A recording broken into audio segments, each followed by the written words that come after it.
apparently we've already figured this out and we plugged in all the lines. So this, I'm pretty sure, goes to that corner, wherever the hole is. Right there. So that's going to go through this hole here.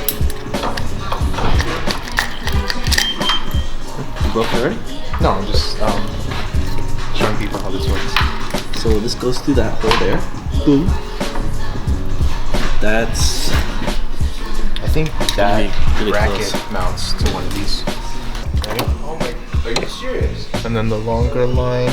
That goes into over there. There's the hole right to that brake under line. the battery. Under the battery. Where's the battery?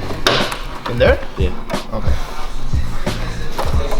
Okay, so that's for that side. Yeah. Okay. Okay, so the next part is going to be removing the master cylinder, the booster, which is pretty straightforward. Like, all the lines are there. There's the vacuum holes to get the brake booster. It's just like 2 12 mils under there. And you're going to have to remove this linkage from the interior of the car. And then these 4 studs here are on the back of the booster. So you have to do that from inside. Take these out.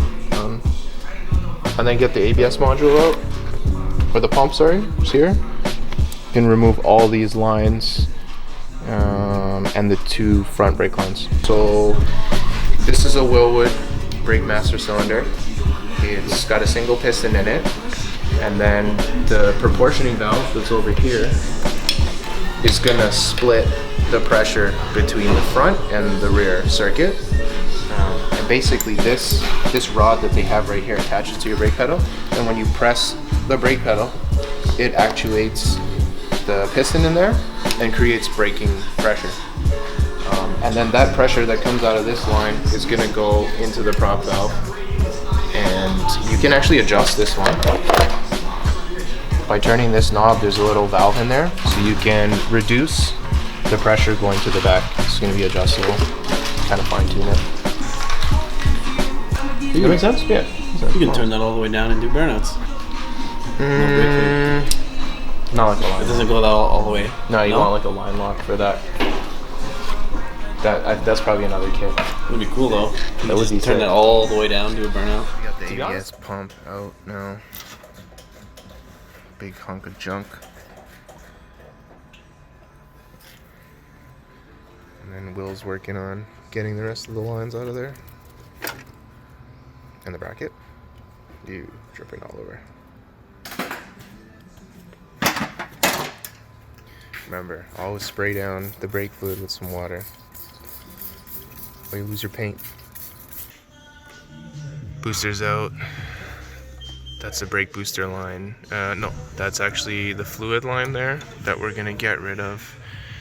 The line for the booster is here. Capped that off already. And then obviously the master cylinder was bolted on there as well. This is the booster here. Right, so you got this connects to the brake pedal. There's a clevis pin that goes in there. You pop the clip out, pull the pin through. This comes out, no problem. And this push rod drives the booster. And then on the other side, there's the master cylinder there. Just 2 12 mils on there. And then there's actually a free play adjustment here if you're doing the factory one, but we don't care about that anymore. And then there's that vacuum line check valve in there as well, which we're blocking off. Yeah, so now the master cylinder booster delete is done.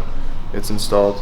The ABS unit is gone from over here. So there's a nice big open space where the ABS pump and stuff used to take up.